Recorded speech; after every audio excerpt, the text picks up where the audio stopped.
The Queen appeared in great form as she was spotted being driven around her Sandringham estate, where she travelled ahead of her 96th birthday. Her Majesty was photographed being driven around her vast estate in Norfolk by her racing manager and friend John Warren. The Queen appeared in high spirits as she donned a scarf with a flowery pattern and sunglasses.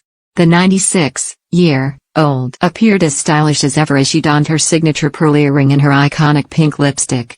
The monarch and Mr. Warren visited the stables at Sandringham, signaling the Queen's passion for horses remains very much alive. Mr. Warren has been at the Queen's service for several years and was at her side at Royal Ascot when, in June 2013, the Sovereign's horse estimate won the Gold Cup on Ladies' Day. The Queen's love for horses and horse racing was celebrated earlier this week, when Buckingham Palace released a picture marking Her Majesty's 96th birthday. Taken at Windsor Castle last month by photographer Henry Dollall, the snap shows the monarch smiling while holding the rein of two of her beloved bell ponies. Mr. Warren and the Queen's drive together comes amid hopes the monarch will be able to attend in person this year's Epsom Derby, which takes place on June 4, in the midst of the long bank holiday weekend celebrating her Platinum Jubilee. The Derby is particularly important for the Queen, as it's the only British classic flat race she has yet to win with one of her horses.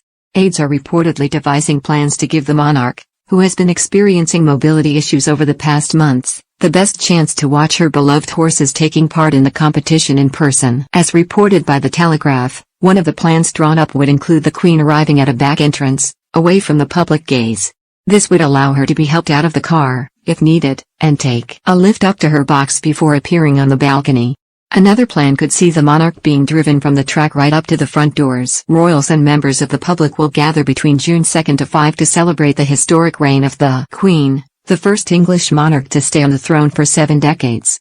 Among the events already announced there is the Trooping the Colour Parade, which will return to London after a streamlined version of it took place at Windsor Castle for 2 years due to the pandemic. Royals will also attend a concert at Buckingham Palace and a service of Thanksgiving at St. Paul's Cathedral.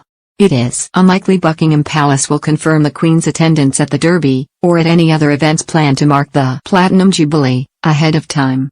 Not announcing the monarch's attendance at an engagement gives the Queen enough wiggle room to pull out of it last minute if she doesn't feel up for it.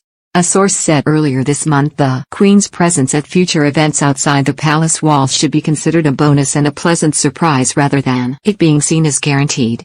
They told the Mail on Sunday, the assumption must now be that the Queen will not be present at events. If Her Majesty does attend, it will be decided on the day and she will be accompanied by another member of the royal family.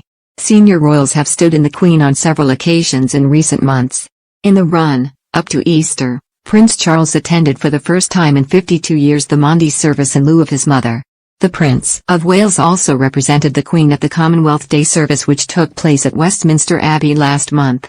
Moreover, the monarch missed the Easter Sunday service at St. George's Chapel, attended on the other hand by other senior royals including Prince William and Kate, Duchess of Cambridge, as well as their eldest children Prince George and Princess Charlotte.